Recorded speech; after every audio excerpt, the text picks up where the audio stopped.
وقال النبي صلى الله تعالى عليه وآله وسلم إن في الجسد مضغة إذا صلحت صلح الجسد كله وإذا فسدت فسد الجسد كله ألا وهي القلب أو كما قال النبي عليه الصلاة والسلام صدق الله العظيم وصدق رسوله النبي الأمي الكريم ونحن على ذلك لمن الشاهدين والشاكرين والذاكرين والحمد لله رب العالمين محمد نے آکر کفر کو مٹھایا کفر کو مٹھا کر صداقت بتایا بلغ العلا بکمالہ کشف الدجى بجماله حسنت جميع خصاله صلوا عليه وآله الله تعالى جناد إن الذين آمنوا وعملوا الصالحات নিশ্চয় যারা ঈমান এনেছে এবং আমলে সলিহা করেছে তাদের জন্য রয়েছে কানাত লাহুম জান্নাত, তাদের জন্য রয়েছে জান্নাত। কেমন জান্নাত রয়েছে আল্লাহ তাআলা জানায় দেন, এ দুনিয়ার মানুষ শুনে নাও, আমি আল্লাহ তাআলা তোমাদের জন্য এমন জান্নাত রাখলাম যেই জান্নাত, জান্নাতের মধ্যে 8টা জান্নাতের মধ্যে যেই জান্নাতটা সবচেয়ে বড় জান্নাত, আর এই জান্নাতটা আমি আল্লাহ পাক রব্বুল আলামিন ভিআইপি পার্সোনাল আমি আল্লাহ তাআলার খাঁটি বান্দাদেরকে আমি দিয়ে থাকব। আল্লাহ তাআলার পয়গম্বর জানায় দেয়, এ দুনিয়ার মানুষ শুনে নাও, এই জান্নাত যদি পাইতে চাও আল্লাহর পয়গম্বর বলেন ঈমান আনয়ন করতে হবে। আল্লাহ তাআলার পয়গম্বর বুখারী শরীফের হাদিসের মধ্যে জানান, আলী ইবনে উমর রাদিয়াল্লাহু তাআলা আনহু قال قال رسول الله صلى الله عليه واله وسلم بني الاسلام على 5 شهادة الله اله الا الله। আল্লাহর পয়গম্বর জানায় দিলেন, ও দুনিয়ার উম্মত শুনে নাও, এই জান্নাতুল ফিরদাউস যদি তোমরা পাইতে চাও তাহলে তোমরা এমন ভাবে তোমাদের ঈমানটাকে মজবুত করতে হবে। এক নম্বরে মজবুত ঈমানের কথা বলেছেন, আমানু ঈমান আননেওয়ালাদেরকে উদ্দেশ্য করে বলেছেন। এজন্য পয়গম্বর বলেন, বিভিন্ন ইমামদার ইখতিলাফ করতেছেন, বলতেছেন যে ঈমান হলো অন্তরের দ্বারা যদি বিশ্বাস করে এটার নামই হলো ঈমান। আমাদের মাযহাবের ইমাম ইমামে আবু হানিফা রাহমাতুল্লাহ আলাইহি, যিনি সমস্ত ইমামদের আযম, যিনি হচ্ছেন বড়, ওই ইমাম আমাদের মাযহাবের ইমাম ইমাম আবু হানিফা রাহমাতুল্লাহ আলাইহি জানায় দেয়, ঈমান হলো অন্তরের দ্বারা বিশ্বাস করা, তাসদীক বিল জিনান, ইকরার বিল লিসান, জবান দ্বারা স্বীকার করা, আমল বিল আরকান, আমলের মাধ্যমে পরিণত করা। এই তিনটার সমন্বয় হচ্ছে ঈমান। যে ব্যক্তি এই তিনটার সমন্বয় ঈমান আনতে পারবে ওই ব্যক্তি হলো ঈমানদার। আর যারা শুধু অন্তর দ্বারা ঈমান আনছে, আল্লাহ তাআলাকে চিনছে, তারা পরিপূর্ণ ঈমানদার নয়, তারা হলো নাকিস ঈমানদার। তাদের ঈমান দিয়ে তারা দুখুলে আউয়ালে জান্নাতের মধ্যে প্রবেশ করতে পারবে না।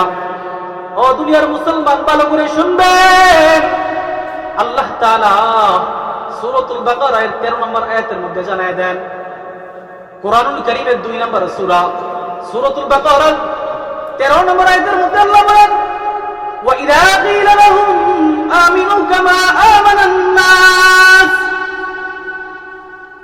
আল্লাহ তাআলা পয়গম্বরের উপর কোরআনুল কারীমের আয়াতকে অবতীর্ণ করে পয়গম্বর জানায় দিলেন, ও হাবিব আমার, আপনার উম্মতদেরকে জানায় দেন, সাহাবায়ে কেরাম এবং দুনিয়ার সমস্ত উম্মতদেরকে সম্বোধন করে আপনার উম্মতদেরকে জানায় দেন, ওয়া ইযা কিলা লাহুম আমিনু কামা আমানান নাস। যখন মুনাফিকরা ঈমান আনে, মুনাফিকদেরকে উদ্দেশ্য করে আয়াতটা নাযিল হয়েছে, ওয়া ইযা কিলা লাহুম আমিনু কামা আমানান নাস, তোমরা ঈমান আনো পূর্ববর্তী অন্যান্য মানুষরা যেমন ঈমান এনেছে। অন্যান্য মানুষের ঈমানের দ্বারা উদ্দেশ্য হলো তাফসীরের কিতাব তাফসীর ইবনে কাবীর, তাফসীর ইবনে কাসীরের মধ্যে সে আল্লাহ তাআলার পয়গম্বর জানায় দেয় যে তাফসীর ইবনে কাসীরের মধ্যে আল্লাহ তাআলা ওই দিকে ইঙ্গিত করেছেন, তাফসীর ইবনে কাসীর উল্লেখ করেছেন, ওয়া ইযা কিলা লাহুম আমিনু কামা আমানান নাস দ্বারা উদ্দেশ্য হচ্ছে সাহাবায়ে কেরাম এবং বিশেষ কিছু মুহাজির এবং আনসার সাহাবীগণ, তারাই উদ্দেশ্য। এখন সাহাবায়ে কেরাম তারাও তো ঈমান এনেছিল, তাদের ঈমানের পাওয়ার আর আমাদের ঈমানের পাওয়ারের মধ্যে কতটুকু ব্যবধান, ও দুনিয়ার উম্মত ভালো করে শুনবেন। আল্লাহ তাআলার পয়গম্বর জানায় দিলেন যে সাহাবায়ে কেরাম এমন ভাবে ঈমান আনছে, তাদের জীবনকে দিয়ে ফেলছে, তারপরেও ঈমান ছাড়তে রাজি নয়। সূরা আত-তাহরীমের 11 নম্বর আয়াতের প্রসঙ্গে আল্লাহ তাআলার পয়গম্বর বলেন, 11 নম্বর তাফসীরের প্রসঙ্গে মুসলিম শরীফের একটা হাদিসের মধ্যে আসছে, মুসলিম শরীফের হাদিসের বর্ণনা, ফেরাউনের একজন দাসী ছিল, নাম ছিল, তার নাম কোন হাদিসের মধ্যে উল্লেখ নাই, নাম ছিল তার মাশিতা। যেহেতু ফেরাউনের মেয়ের চুল আঁচড়াইতো, সেজন্যই তার নাম মাশিতা ডাকা হতো। মুশতুন মানে হচ্ছে চিরুনি, চিরুনি দিয়ে যেহেতু সে ফেরাউনের মেয়ের মাথার চুল আঁচড়াইতো, এজন্যই তার নাম হাদিসের মধ্যে মাশিতা আসছে। এই মাশিতাকে ফেরাউন ডেকেছেন ফেরাউনের মেয়ের চুলগুলো আঁচড়ানোর জন্য। ফেরাউনের মেয়ের চুলগুলো আঁচড়াইতে গিয়ে একদিন ফেরাউনের দাসীর হাত থেকে চিরুনিটা পড়ে যায়। চিরুনিটা পড়ার পর ফেরাউনের মেয়ের চোখের সামনে তখন সে বিসমিল্লাহির রহমানির রহিম বলে ওই চিরুনিটা উঠাইল। চিরুনিটা উঠানোর পর এই কথা যখন, এই বিসমিল্লাহ যখন শুনতে পাইল ফেরাউনের মেয়ে ডাক দিয়ে কয়, এ আমাদের দাসী মাশিতা, তুমি কার নাম নিলা গো? ফেরাউনের দাসী ডাক দিয়া কয়, ও ফেরাউনের মেয়ে, আমার মনিবের মেয়ে, তুমি আমার দুনিয়ার মনিবের মেয়ে হতে পারো, কিন্তু আখিরাতের মনিবের মেয়ে হতে পারো না। আল্লাহ। ফেরাউনের মেয়ে ডাক দিয়ে কয়, এ মাশিতা, এখনো সময় আছে, তুই ভালো করে বল, তোর কি আমার পিতাকে ছাড়া, ফেরাউনকে ছাড়া কি অন্য কোনো খোদা আছে নাকি? ওই মাশিতা ডাক দিয়ে কয়, তোর পিতাকেও যে বানাইছে, আমি সেই রব্বে মুসা এবং হারুনের প্রতিপালকের প্রতি ঈমান আনলাম। ফেরাউনের মেয়ে তৎক্ষণাৎ তার বাবার নিকট গিয়ে, ফেরাউনের নিকট গিয়ে বলতেছে, ও পিতা ফেরাউন, আপনি বলেন, আপনাকে ছাড়া নাকি এই আসমান এবং জমিনের মাঝে কোনো খোদা আছে? ফেরাউনের মেয়ের কথা শুনে ফেরাউন বড় অবাক। ফেরাউনের মেয়ের কথা শুনে ফেরাউন বলতেছে, ও মেয়ে, তুমি কি বলতেছো? কেন এই কথা বলতেছো? ফেরাউনের মেয়ে ডাক দিয়ে কয়, ও আমার পিতা, আমার চুল আঁচড়ানো যেই দাসীকে রাখলেন, ওই দাসী আপনারকে খোদা হিসেবে মানে না, তার প্রভু নাকি, তার খোদা নাকি রব্বে মুসা ও হারুন। ফেরাউন তখন হামানকে ডাক দিয়ে বললেন, ও হামান, হায় হায় সর্বনাশ, এ কি হয়ে গেল? আমাদের ঘরের দাসীটা সে রব্বে মুসা এবং হারুনের প্রতিপালকের প্রতি ঈমান আনছে। ও হামান, তুমি এখন বলো এখন কি করা যায়? হামান ডাক দিয়ে কয়, ও খোদা ফেরাউন, আপনি শুনে নেন, মা সেটাকে ভালো ভালো করে কয়েকবার বলেন, ওই মা সেটা যদি রব্বে মুসা এবং হারুনের প্রতিপালকের প্রতি যদি ঈমানটাকে যদি ছাইড়া দেয়, তাহলে আর তাকে শাস্তি দেওয়ার দরকার নাই। মা সেটাকে ডাক দিয়ে কয়, ও মা সেটা, তুমি নাকি রব্বে হারুন এবং রব্বে মুসার প্রতিপালকের প্রতি ঈমান আনলা। মা সেটা ডাক দিয়ে কয়, ও খোদা ফেরাউন, আপনি দুনিয়ার খোদা হতে পারেন, দুনিয়ার মনিব হতে পারেন, কিন্তু আখিরাতের প্রভু আপনার এবং আমার প্রতিপালক, যিনি আসমান এবং জমিন বানাইছে, সাত আসমান সাত জমিন বানাইছে, ওই প্রতিপালকের প্রতি আমি ঈমান আনলাম। এই ঈমানকে আমি কঠিন কালেও ছাড়তে পারবো না। সুবহানাল্লাহ। ফেরাউন যখন এই কথা শুনলো, হামানকে ডাক দিয়ে কয়, হামান, তুমি একটা শাস্তির ব্যবস্থা করে দাও, এই মাসে তাকে শাস্তি ছাড়া সেই ঈমানটাকে ছাড়বে না রে। ফেরে ও হামান, শাস্তির ব্যবস্থা কর। হামান তখন সৈন্যদলদেরকে জানাই দিলেন, ও সৈন্যবাহিনীরা, তোমরা মাসে তার জন্য গরম তেল গরম করতে থাকো। এই তেলের মধ্যে ওই মাসে তাকে চুবানো হবে এবং মাসে তার যে সকল সন্তানরা রয়েছে, যেই কয়টা সন্তানই রয়েছে, তাদেরকে এই তেলের মধ্যে বাজি করে দেওয়া হবে। নাউযুবিল্লাহ। মাসে তার চোখের সামনে যখন নাকি তেল গরম হয়ে গেছে, তেল গরম হওয়ার পর মাসে তার সন্তানদেরকে একের পর এক নিয়ে নিয়ে গরম তেলের মধ্যে বাজি করতে ফেলতেছে, গরম তেলের মধ্যে ছেড়ে দিয়েছে। মাসে তার চোখের সামনে এই দৃশ্যগুলা, আর মাসে তাকে তাদের রূহগুলা বলে, ও আমাদের মা, আপনি চিন্তা করবেন না, আপনার কোনো চিন্তার কারণ নাই গো মা, আমরা এমন সবুজ শ্যামল পাখি হইয়া জান্নাতের মধ্যে আমরা উঠতেছি গো মা, আপনি এর কারণে ঈমান ছাড়বেন না। আল্লাহু আকবার। মা সে তার সন্তানটা, বড় সন্তানকে তেলের মধ্যে ফেলাই দিছে, মেজ সন্তানকে তেলের মধ্যে ফেলাই দিছে। ছোট সন্তানকে যখন তেলের মধ্যে ফেলাইবে, মা সে তাকে ডাক দিয়া কয়, ও মা সে তা এখনো সময় আছে, তোর দুধের বাচ্চাটা এখনো সময় আছে, বল তুই কি ঈমানটাকে ছাড়বি কিনা? মা সে তা ডাক দিয়া কয়, আমি আমার দুইজন সন্তানকে হারাইলাম, আমার যদি ছোট সন্তানরাও যদি চলে যায়, তারপরেও আমি আল্লাহর প্রতি ঈমান ছাড়তে পারবো না। আল্লাহু আকবার।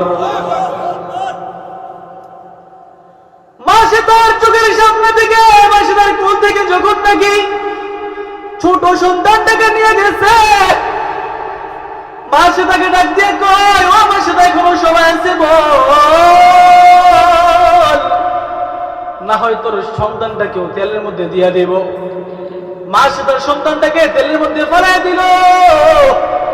শেষ বেশ মাসে তাকেও তেলের মধ্যে ছাড়া বাদে রাখে নাই, মাসে তাকেও তেলের মধ্যে ফেলাই দিছে। যখন নাকি এই সংবাদ ফেরাউন তার বিবি আসিয়ার কাছে নিয়ে পৌঁছেছে, আসিয়াকে ডাক দিয়া কয়, ও আসিয়া, তুমি শুনছো কি? আমাদের কাজের বুয়া মাসেতা, সে আল্লাহর প্রতি ঈমান আনছে, রব্বে মুসা এবং হারুনের প্রতিপালকের প্রতি ঈমান আনলো, এই জন্য তারকে এবং তার সন্তানদেরকে তেলের মধ্যে পুড়ে ছারখার করে দিলাম। আসিয়া ডাক দিয়ে কয়, ও আমার স্বামী গো, এই দৃশ্যগুলা যখন আমার চোখের সামনে ভাসতেছিল, আমি আসিয়া দেখে আমার মন অন্তরের মধ্যে আনন্দ হতে লাগলো। ফেরাউন বড় অবাক। ফেরাউন ডাক দিয়া কয়, ও আসিয়া, তুমি এটা আবার কি বলতেছ? আসিয়া ডাক দিয়া কয়, ও আমার স্বামী গো, আমি যখন নাকি তাদের রূহগুলা সবুজ পাখি হইয়া জান্নাতের মধ্যে উঠতেছে এবং জান্নাতি ফেরেশতারা এসে কার আগে তাদের রূহগুলো নিয়ে যাবে, এই রূহগুলো নেওয়ার জন্য পাগল হয়ে গেছে, একে অপরের প্রতিযোগিতা করতেছে। ফেরাউন এই কথা শোনার পর হামানকে ডাক দিয়া কয়, ও হামান, আরেকটা সর্বনাশ, আমার বিবি আসিয়াও নাকি রব্বে মুসা এবং হারুনের প্রতিপালকের প্রতি ঈমান আনছে। আল্লাহু আকবার। এই চক্ষুগুলা, এই চর্মচক্ষু দিয়া এই দৃশ্যগুলা দেখার পর তারপরে আসিয়া সত্য কথাটাকে আর লুকায়িত রাখলেন না। তিনি জানতেন যে মাসে তার সন্তান এবং মাসে তাকে আগুনের মধ্যে ভুনা করে দেওয়া হয়েছে, এখন আমার পরিস্থিতিও ভালো হবে না।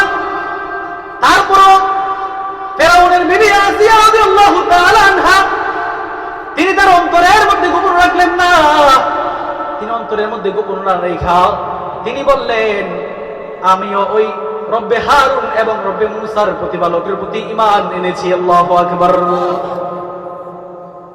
হামানকে ডাক দিয়া কয়, ও হামান, এখন কি করা যায় তুমি বলো। হামান বলতেছে, ও খোদা ফেরাউন, আপনার বিবিকে ভালো ভালো করে কয়েকবার বলেন, যদি সে ঈমানটাকে ছেড়ে দেয় তাহলে দরকার নাই, তাহলে তাকে ছেড়ে দিবেন, আর যদি সে ঈমানটাকে না ছেড়ে তাহলে যা শাস্তির ব্যবস্থা করা লাগে আমি হামান ব্যবস্থা করব। নাউযুবিল্লাহ। হামানকে ডাক দিয়া কয়, ও হামান, এখন কি করা যায়? আমার বিবি আসিয়া আছে, ঈমানকে ছাড়তেছে না, তার অন্তরের মধ্যে এমন ভাবে ঈমান আনছে সে ঈমানকে ছাড়বে না রে হামান। ও হামান, শাস্তির ব্যবস্থা কর। হামান ফেরাউনকে বুদ্ধি দিতেছে, ও খোদা ফেরাউন, আপনার বিবিকে একটা মরুভূমির, যেই মরুভূমির ভিতরে কোনো ভারী ঘর নাই, ওই মরু প্রান্তরের মধ্যে আপনার বিবিকে নিয়ে তখতের উপরে শুয়ে দেন, কাঠের উপরে শুয়ে দেন। প্রথমে আপনার বিবিকে উত্তপ্ত বালু দিয়া আপনার বিবিকে একটা শাস্তি দিতে থাকেন। যদি এই শাস্তিতে যদি কাজ হয়ে যায় তাহলে আর কোনো শাস্তি দেওয়ার দরকার নাই। যখন নাকি আসিয়া রাদিয়াল্লাহু তাআলা আনহাকে উত্তপ্ত বালুর উপরে তাকে যখন নাকি শুয়ে দিল, আসিয়া রাদিয়াল্লাহু তাআলা আনহা তাকে ডাক দিয়া কয়, এ আসিয়া, এখনো সময় আছে, তুই বল, তুই কি ঈমানটাকে ছাড়বি? আসিয়া রাদিয়াল্লাহু তাআলা আনহা ডাক দিয়া কয়, আমি যেই খোদার প্রতি ঈমান আনলাম সেই খোদার প্রতি আমি এমন আশিক হয়ে গেছি, যখন নাকি মাশুকের জন্য প্রেম, আশিক এবং মাশুকের যখন প্রেম মিলে যায়, যখন নাকি একটা গভীর সম্পর্ক হয়ে যায়, তখন প্রেমিক যখন বলে, ও প্রেমিকা তুমি শোনো, যদি আমরা বিবাহ করতে না পারি তাহলে আমরা মরে যাব। ওই আসিয়া রাদিয়াল্লাহু তাআলা আনহা বলেন, আমি যেই আশিকের প্রতি, যেই মাশুকের প্রতি ঈমান আনলাম, যেই খোদার আমি আশিক, সেই খোদার জন্য আমি আমার জানটাকে এ পর্যন্ত দিয়ে দিতে পারি। আল্লাহু আকবার। যখন নাকি ফেরাউন তার বিবির জবান থেকে এই কথা শোনার পর ফেরাউন হামানকে ডাক দিয়া কয়, ও হামান, আমার বিবির তো এই শাস্তি কোনো কাজে আসতেছে না রে হামান। ও হামান, এখন কঠিন একটা শাস্তির ব্যবস্থা করো। হামান তখন বললেন, ও ফিরআউন, আপনার বিবিকে একটা তখ্তের উপরে শুয়াইয়া চারো হাতে পায়ের মধ্যে পেরেক লাগাইয়া দেন, পেরেক লাগাইয়া দেন। আর সেই ফিরআউনের উপাধি ছিল পেরেকওয়ালা। কি ছিল? পেরেকওয়ালা। আল্লাহ তাআলা একটা আয়াত নাযিল করে দিলেন, ওয়া ফিরআউনা দিল আওতাদ। সেই ফিরআউনকে পর্যন্ত আল্লাহ পাক রব্বুল আলামিন ছাড় দেন নাই। যেই ফিরআউনকে আল্লাহ তাআলা নীল নদের মালিক বানিয়ে দিলেন, যেই ফিরআউনের এই হাতের ইশারায় পানিগুলো এদিক সেদিক হইতো, ওই ফিরআউনকে সেই নীল নদের পানিতে চুবাই আল্লাহ তাআলা শেষ করে দিলেন। যখন নাকি আসিয়া রাদিয়াল্লাহু তাআলা আনহার ডান হাতের মধ্যে পেরেক লাগাইছে, বাম হাতের মধ্যে পেরেক লাগাইছে, ডান পায়ের মধ্যে পেরেক লাগাইছে, আল্লাহু আকবার, বাম পায়ের ভিতরে পেরেক লাগাইছে। আসিয়াকে ডাক দিয়া কয়, ও আসিয়া গো, এখনো সময় আছে, তুই যদি মুসার এবং হারুনের প্রতিপালকের প্রতি ইমানটা না ছাড়স, তাহলে তোকে খতম করে দেওয়া হবে। যখন নাকি আসিয়া রাদিয়াল্লাহু তাআলা আনহা বললেন, আমার ঈমান ছাড়তে পারবো না, আমি যেই গ্রহীনের মধ্যে ঈমান লালন করলাম, সেই গ্রহীনতা থেকে ঈমানকে ছাড়তে পারবো না। আসিয়া রাদিয়াল্লাহু তাআলা আনহার কথা শুনে ফিরআউন হামানকে ডাক দিয়া কয়, ও হামান, এখন আর কি করা যায় বল। ফিরআউন যখনই নাকি কোনো কাজ করত, সেনাপতির কাছ থেকে তখন অর্ডার নিত এবং তার থেকে কিছু পরামর্শ নিত। হামানকে ডাক দিয়া কয়, ও হামান, তারপরে তো কোনো কাজে আসতেছে না। হামান ডাক দিয়া কয়, ও কোন ফিরআউন, আপনার বিবিকে এখন আরেকটা সুরত আছে, যেই সুরতে আপনার বিবি এই লজ্জার কারণে এই যদি ঈমান না ছাড়ে, তাহলে সে আর কখনোই ঈমান ছাড়বে না। সর্বশেষ আসিয়া রাদিয়াল্লাহু তাআলা আনহার শরীর থেকে কাপড়গুলো একের পর এক খুলে ফেলতেছে, আর ওই মরুভূমির প্রান্তরের চারদিক দিয়ে বনি ইসরাইলের লোকেরা ঘেরাও দিয়েছে। ওই বড় একটা মজমার মাঝখানের মধ্যে আসিয়া রাদিয়াল্লাহু তাআলা আনহাকে শাস্তি দেওয়া হচ্ছে। আসিয়া রাদিয়াল্লাহু তাআলা আনহা লজ্জায় স্থান থেকে যখন নাকি কাপড়টাকে উঠে দিল, আসিয়া রাদিয়াল্লাহু তাআলা আনহা আল্লাহ তাআলাকে ডাক দিয়ে কয়, সূরাত আত-তাহরীমের আল্লাহ তাআলা আয়াত নাযিল করে দিলেন, রব্বি বিনিলি ইনদাকা বাইতান ফিল জান্নাহ। ও আল্লাহ, আপনার নিকটে আমার জন্য জান্নাতের মধ্যে এমন একটা ঘর নির্মাণ করে দেন, যেই ঘরের মধ্যে আমি অবস্থান করতে পারবো রে মালিক। আসিয়া রাদিয়াল্লাহু তাআলা যখন নাকি লজ্জাস্থান থেকে কাপড়টা সরিয়ে ফেলল, আসিয়া রাদিয়াল্লাহু তাআলা চোখ মুবারক দিয়া পানি পড়তেছে, আর আল্লাহর কাছে বলতেছে, মালিক, আমি আর এই দুনিয়ার মধ্যে বাঁচতে চাই না। এবং সর্বশেষ হামান ডাক দিয়া কয়, এখনো যদি আপনার বিবি যদি ঈমান না ছাড়ে, তাহলে আরেকটা কাজ করতে পারেন, একটা পাথর খণ্ড নিয়ে আপনার বিবির লজ্জাস্থানের মধ্যে আঘাত করেন। আল্লাহু আকবার। তখন আসিয়া রাদিয়াল্লাহু তাআলা আনহা আল্লাহ তাআলার দরবারে দোয়া করতেছে, রব্বি বিনিলি ইনদাকা বাইতান ফিল জান্নাহ ওয়া নাজ্জিনি মিন ফিরআউনা ওয়া আমালিহি ওয়া নাজ্জিনি মিনাল কওমিয যালিমিন। জোরে বলুন আল্লাহু আকবার। তখন আসিয়া রাদিয়াল্লাহু তাআলা আল্লাহর কাছে দোয়া করতেছে, আল্লাহর কাছে দোয়া করে বলতেছে, রে মালিক, আপনার কাছে আমার জন্য জান্নাতের মধ্যে এমন একটা ঘর নির্মাণ করেন, আর আপনি আমাকে এই পাথরের খণ্ড দিয়ে আঘাত করার আগেই আমার রূহটাকে নিয়ে যান। তখন আল্লাহ তাআলা আসিয়া রাদিয়াল্লাহু তাআলা আনহার দোয়াটাকে কবুল কইরা এই পাথরের আঘাতের পূর্বেই হাদিসের মধ্যে আসছে তার রূহটাকে আল্লাহ তাআলা কবজ করে নিয়ে গেলেন। সুবহানাল্লাহ। আর তার রূহটাকে নেওয়ার জন্য আল্লাহ তাআলা আকাশ থেকে ফেরেশতা পাঠিয়ে দিলেন, ও ফেরেশতা যাও, আমার আসিয়ার প্রতি আমি আল্লাহ তাআলা সন্তুষ্ট হয়ে গেলাম। ও ফেরেশতারা যাও, আমি আসিয়ার প্রতি সন্তুষ্ট হয়ে গেলাম গো, তোমরা যাইয়া আসিয়ার রূহটাকে অভ্যর্থনা জানাইয়া, শুভেচ্ছা জানাইয়া রূহটাকে তোমরা জান্নাতের মধ্যে নিয়ে যাও। সুবহানাল্লাহ। তখন আসিয়া রাদিয়াল্লাহু তাআলা আনহা রূহটাকে ফেরেশতারা তখন নিয়ে গেলেন। ও দুনিয়ার উম্মত, এজন্য আমাদের ঈমানটাকেও এমন মজবুত করা লাগবে রে বাবা। যদি আমাদের ঈমানটাকে যদি মজবুত করতে পারি, তাহলে ইনশাআল্লাহ আমরা আল্লাহ তাআলা জান্নাতের মধ্যে দুখলে আউয়ালি জান্নাতের মধ্যে প্রবেশ করতে পারবো। ও দুনিয়ার মুসলমান, ভালো করে শুনবেন। এজন্য আমাদের উচিত হলো সর্বদা আল্লাহ তাআলাকে ভয় করা। আল্লাহ তাআলাকে যদি ভয় করতে চাই,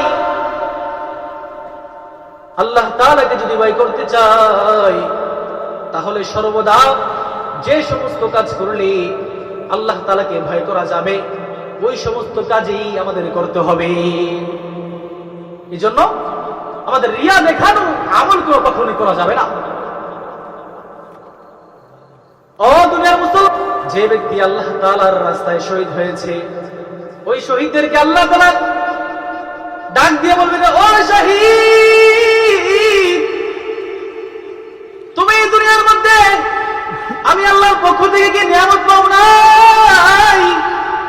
ওই শহীদ ডাক দিয়ে বলবেন, আল্লাহ, আমি তো আপনার পক্ষ থেকে এমন নিয়ামত পাইছি, শক্তি নামক নিয়ামত পাইলাম, এবং আপনার খাদ্য থেকে নিয়া, শ্বাস থেকে নিয়ে আমি সমস্ত নিয়ামত পাইলাম গো মাওলা, আমি কোন নিয়ামত অসম্পূর্ণ পাই নাই মাওলা। আল্লাহ তাআলা ডেকে ডেকে বলবেন, ও শহীদ, তাহলে তুমি দুনিয়ার মধ্যে কেন শহীদ হইলা? ওই শহীদ ব্যক্তি ডাক দিয়া বলবেন, ও দয়াময় আল্লাহ, আমি দুনিয়ার মধ্যে শহীদ হয়েছি কাফেরদেরকে পরাজিত করার জন্য, ইসলামের বিজয়ের জন্য আমি আমার জানকে বিলীন করে দিলাম। এই জন্য আমি ইসলামের জানটাকে উত্তোলন করার জন্য আমি শহীদ হইলাম। আল্লাহ তাআলা ডাক দিয়া বলবেন, ও শহীদ, তুমি মিথ্যা বলতেছ, তুমি মিথ্যা বলতেছ, তোমার কথা সত্য নয়। তখন শহীদ ডাক দিয়া বলবেন, না না আল্লাহ, আমি আপনার জন্যই শহীদ হইলাম। আল্লাহ তাআলা ডেকে ডেকে বলবেন, ও বান্দা, তুমি দুনিয়ার মানুষকে দেখানোর জন্য শহীদ হইলা। তখন আল্লাহ পাক রব্বুল আলামিন ফেরেশতাদেরকে ডেকে ডেকে বলবেন, ও আযাবের ফেরেশতারা, যাও যাও, আমার এই বান্দাটাকে উপর করে শোয়াইয়া জাহান্নামের দিকে নিক্ষেপ করে দাও। দুই নম্বরে কারীকে ডাক দিয়ে বলেন, ও কারী, তুমি কেন কারী হইলা, কেন আলেম হইলা, দুনিয়ার মধ্যে কেন বক্তা হইলা? বক্তা ডাক দিয়া বলবেন, আল্লাহ, আপনার সন্তুষ্টির জন্য, আপনাকে সন্তুষ্টি করার জন্য, আপনার দ্বীন ইসলামকে প্রচার করার লক্ষ্যে আমি দুনিয়ার মধ্যে ইলম অর্জন করলাম এবং তার তাবলীগের কাজ করলাম। আল্লাহ তাআলা ডেকে ডেকে বলবেন, ও কারী, ও আলেম, তুমি মিথ্যা বলবা না রে বান্দা, তুমি মিথ্যা বলতেছো। আল্লাহ তাআলা তখন আযাবের ফেরেশতাদেরকে বলবেন, ও আযাবের ফেরেশতারা, তোমরা শোনো, আমার এই বান্দাটা মিথ্যা বলতেছে, এই বান্দাটাকে উপর করে শুয়াইয়া জাহান্নামের মধ্যে নিক্ষেপ করে দাও। এই বান্দা সত্য বলতেছে না, এই বান্দা দুনিয়ার মধ্যে আলেম হইছে, বক্তা হইছে, এই বান্দা শুধু তার মাশহুরিয়াতের জন্য, তার ভিতরে কোনো ইখলাস ছিল না, সে তার ভিতরে শুধু টাকা কামানোর ধান্দা ছিল, তার ভিতরে কোনো আমল ছিল না। সে মানুষদেরকে দাওয়াত দিত কিন্তু সে নিজে আমল করতো না। ও আযাব ফেরেশতারা, আযাবের মধ্যে তাকে নিয়ে নিক্ষেপ করে দাও, তাকে এক সেকেন্ড তো আর রাখার দরকার নাই। তৃতীয় নম্বরে আল্লাহ তাআলা ওই দানকারীকে ডাক দিয়ে বলবেন, ও দানকারী, তুমি কেন দুনিয়ার মধ্যে দান করলা? দানকারী ডাক দিয়ে কয়, ও বাবা আল্লাহ, আমি আপনার সন্তুষ্টির জন্য দুনিয়াতে দান করলাম, আপনার মসজিদের মধ্যে দান করলাম। আল্লাহ তাআলা ডেকে ডেকে বলবেন, বান্দা তুমি মিথ্যা বলবা না, ও বান্দা তুই মিথ্যা বলিস না, তোর মিথ্যা আমি শুনতে পারবো না রে বান্দা। ও বান্দা, তুমি কেন দান করেছো বলো? এই বান্দা ডাক দিয়ে কবে, ও আল্লাহ, আমি দুনিয়ার মধ্যে একমাত্র আপনার সন্তুষ্টির জন্য দান করেছি, অন্য কোন উদ্দেশ্য আমার ছিল না। আল্লাহ বলবেন, না না না, ও বান্দা তুই তোর মাশহুরিয়াতের জন্য, তোকে মানুষ দানবীর বলবে, মানুষ তোকে ধনী বলবে, এজন্য তুই আমি আল্লাহর রাস্তার মধ্যে দান করেছ, তোমার কোনো জায়গা নাই, তোমার কোনো প্রতিদান নাই। আল্লাহ তাআলা আযাবের ফেরেশতাদেরকে বলবেন, ও আযাবের ফেরেশতারা, এই তিন ব্যক্তিকে তো কোনো প্রতিদান দেওয়া হবে না, এবং তার সাথে সাথে তিন ব্যক্তিকে জাহান্নামের মধ্যে নিক্ষেপ করে দাও। নাউযুবিল্লাহ। এই জন্য আমাদের ইখলাসের সাথে আমাদের আমলগুলা করতে হবে। আল্লাহ চাহেন তো ইনশাআল্লাহ আমাদের দিল আমাদের যদি পরিষ্কার থাকে, অবশ্যই অবশ্যই আল্লাহ তাআলা আমাদের আমলগুলা কবুল করবেন। আল্লাহ পাক রব্বুল আলামিন কোরআনুল হাকীমের সূরাতুশ শামসের মধ্যে জানিয়ে দিয়েছেন, 9 নম্বর আয়াতের মধ্যে আল্লাহ বলেন, ক্বাদ আফলাহা মান যাক্কাহা, ওই ব্যক্তি হচ্ছে সফল যে ব্যক্তি নিজের আত্মাকে পরিশুদ্ধ করে নিয়েছে। ওয়া ক্বাদ খাবা মান দাসাহা, 10 নম্বর আয়াতের মধ্যে আল্লাহ বলেন যে ওই ব্যক্তি হচ্ছে ব্যর্থ যে তার অন্তরকে কলুষিত করে রেখেছে, কর্দমাখা করে রেখেছে, কালো করে রেখেছে। এই জন্য আমাদের জন্য উচিত হচ্ছে আমাদের দিলটাকে পরিষ্কার রেখে আল্লাহ তাআলার দ্বীনের জন্য আমাদেরকে আল্লাহ তাআলার রাস্তায় বেশি বেশি করে দান করার এবং আমল করার আল্লাহ তাআলা আমাদের সকলকে তৌফিক দান করেন। আমিন। ওয়া আখিরু দাওয়াহুম আলহামদুলিল্লাহি রাব্বিল আলামিন।